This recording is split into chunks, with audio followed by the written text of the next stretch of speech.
Good morning. Good morning. Happy Sunday. Samantha. Good morning, YouTube. Happy Sunday. We're just hanging out back watching the pigs drinking a coffee. They're pretty entertaining. It's a little different than living in Andover in the lake life, huh? Just a tad. Different scenery for sure. The pigs are hilarious to watch and play with. We put one of our dogs, I did, in there with him earlier, and I thought he'd be jumping around and playing with him or not know what to think of him. He went in there and all he wanted to do was, they have pumpkins, and all he wanted to do was eat the pumpkins. He didn't care anything about the pigs. I thought that was kind of funny. He's normally, he wants to play, but I guess he just wanted to eat pumpkins. Yeah, I guess so. So, yeah, it's Sunday, and I think we're gonna go, Bentley is gonna go hang out with some friends. So when he does that, I believe we're gonna run to Runnings and get a few things. The pigs are kind of outgrowing their just bucket feeders on the ground. They're starting to stand in them, and that pulverizes and turns it to like a dust, and they don't eat it, so we're wasting food like that. I've seen other YouTubers with what brand were those? The Osborne? Osborne, yeah. I forget the model number, but anyway, the Osborne like slow feeders. I'd love to get one. I'm just going back and forth. I look on Osborne's website. You got to request a quote. I did find the lids for them because ours is going to be outside. Found the lids on their site and it had a price. But then anywhere I find the price, and it seems like the easiest way to order the feeder itself, then you got to order it, and then they contact you about truck freight and shipping it to you. And I might just call tomorrow to just... Yeah, maybe just call the company. Yeah. I wouldn't mind having one of those, and what I think we're going to purchase today anyway. What we're purchasing today is just one of the conventional galvanized metal, essentially a hopper with two lids. That way there we'll be able to throw a few bags in there. They'll be all set for a few days. But moreover than that, we won't waste as much with it getting knocked onto the ground and stepped on, or if it rains, it doesn't get mushed up and ruined. So it's a step in the right direction. Those Osborne feeders are definitely, I think, the best way to go. At first I thought I was too cheap to buy one, but then I think if we're going to continue to do pigs, and we're going to do it year round, and maybe larger batches. I don't know if you can say batch for I don't know. I don't know all my pig terminology yet, but yeah, if we're going to do a larger quantity of pigs at a time, then that Osborne feeder is definitely the way to go. But for today, we're going to go grab one of the, I don't even know what brand it is from. Browser, I think. Browser, okay. I know Which that Tractor was like... Supply has County Line. Just to give the viewers a bit of a comparison, the Osborne feeders are like, what, 500 to 600? Yeah, in the that size we're looking at was like... It's like 560 or something. And then the lid to be able to put it outside, 80. But and then the feeder today is like 200. Shipping or whatever. Yeah. And again, it's not so much about the money, it's more or less convenience. Like, I want something today. I'm not, if I can't go on eBay and order it easy, I get flustered and frustrated. So I either want to put my hands on it and buy it in the store, or buy it off eBay. So when it involves other companies and shipping companies and everything, I'm just gonna go put my hands on one and buy one, and maybe Samantha can sort out getting us the Osborne one. Yep. What else did you do yesterday? Yesterday, we did some more fence work, but we had, I don't know if we ever went over it here when we wound up with 2 trailers. I bought a newer trailer earlier in the year. Well, the newer, smaller trailer, the 10,000 pound trailer, we had it listed for sale on Marketplace for a while, and we had a couple people interested, but it wasn't wide enough, or it wasn't this or that, the other thing didn't work out. But this guy Friday wrote me and said, would I have any interest in partial trades with implements? Guy owns like a outdoor equipment, little used sales business. So he sent me a couple of rototillers. I said, oh yeah, I've always wanted a rototiller. So he sent me a picture of one of those. In the background I saw a box blade, and I said, oh, I've really wanted a box blade. I've never really experienced one, but I've been watching a lot of other YouTubers with them, and it seems like they're a real handy unit. Here, what I've found and what I'm eager to try, I did last night, and we'll probably try some more today, with the box blade, is with the, I don't know, scarifiers or the teeth down anyway. A lot of the areas are real bony, just football and potato and softball sized rocks riddled on the surface.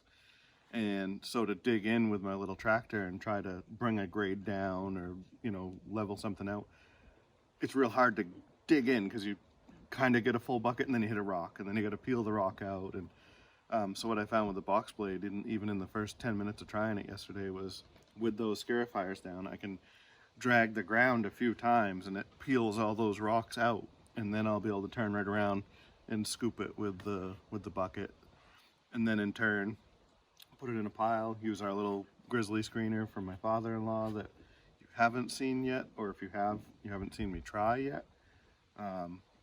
That will take this, if it's gravelly material, I'll be able to run it through that and make stuff to base out all of our roads and parking pads and things like that.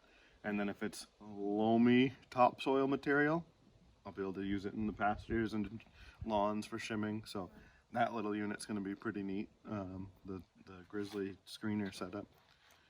But well, I guess maybe finish our coffee and then maybe we can go play with that. Yeah, I'll move my truck and do a little more where we were playing yesterday, and you guys can see firsthand what it does. Sounds like a plan. All right. Well, enjoy your coffee. Happy Sunday.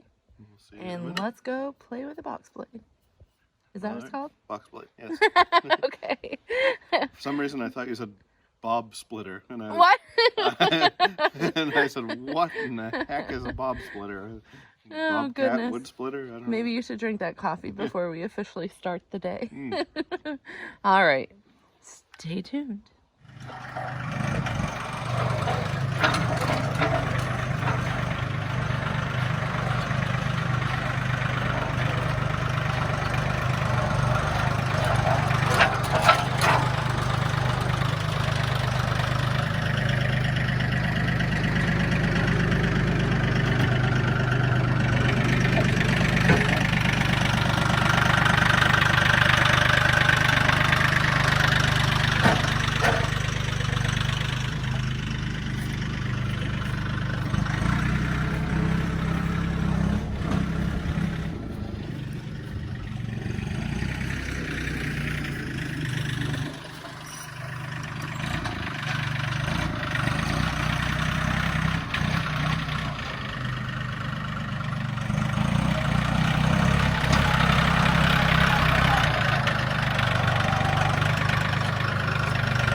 Why can't I do that one? Maybe because I'm trying to video at the same time. Yeah, that one, those are easy. This one won't go.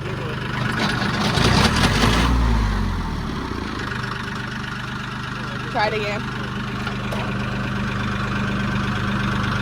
Yeah, it won't go.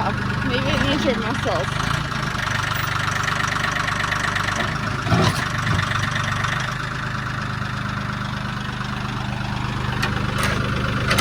There. Good Lord. I need to not strain my muscles this morning.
looks a bit different, Joseph. Just a bit. You can tell by the pile there and how bony it is, how much material, how high and humped up this was. Because, well, that obviously was covering this. So, and I took that darker sandy loam material off and got down to this more gravel-like material. The box blade worked awesome, peeling the rocks out and loosening this all up. Because as I said, it was hard digging. Obviously, there was a couple rocks like the monster over there that was right here, and there's another big one right there that I had to just pull out with the bucket. Then this finish right here is literally I just flipped the teeth up and just used just the box blade, and that's what you get out of the finish with no effort. You drop it and go. There's no windrows. There's a rock like this. If I went over at a different angle a couple times, it'll peel it out, smooth it right in. So very happy with the box blade. Can't wait to use it more, get more efficient with it, and I'm sure I'll find other uses. I know I went down on the log landing and smoothed up some ruts in the mud, and it was easy. Drop it, go. Like pretty. So pretty happy with the whole pretty happy with that barter trade. Yep. Deal with the trailer, huh? Yeah, earlier I don't even think I said it. I didn't just trade it for the box blade and the rototiller. I got money on top too. Yes. I'm not foolish. The two implements but and I feel money. like we did really well. Can't wait to use that rototiller. It's something we'll offer for the business as well. So there again, that's something that we certainly can use around here, but it isn't just going to sit there. It can make money elsewhere for the business. So happy with all that. That box blade, what I've seen people do, they work great for touching up driveways. If driveways, you know, compacted and rutted and potholes and whatever, you flip those teeth down, you scar it all up, and then you put the teeth up and knock it right out flat. And being that it's on the 3-point, I can adjust the angle. So if you had a long driveway you wanted to put a crown to, you drop the ditch side down, center high, and a few passes back and forth, and you have your crown on the road. So Sweet. Well, happy with that. I'm glad it worked out Got so to play well. a little bit, and then now bringing Benny to play basketball with his friends and head to runnings, right? Yep. Go get some supplies, some new feeders for the pigs, and I guess at this point, I hope YouTube enjoys their Sunday, and we're gonna go enjoy the rest of our day. And we'll see you midweek again. Yeah, a little sneak peek action maybe. This week I'll All right. have the front of the house foundation work that we talked about earlier, and did we show any of it? Yep. On Wednesday, you can okay. see that. So we'll show that, the house set on That those finished piers. up, and the chicken coop area And the finished chicken up. coop. Yep. So stay tuned, subscribe, Be excited. and be ready for Wednesday. All right. Happy Sunday. See ya.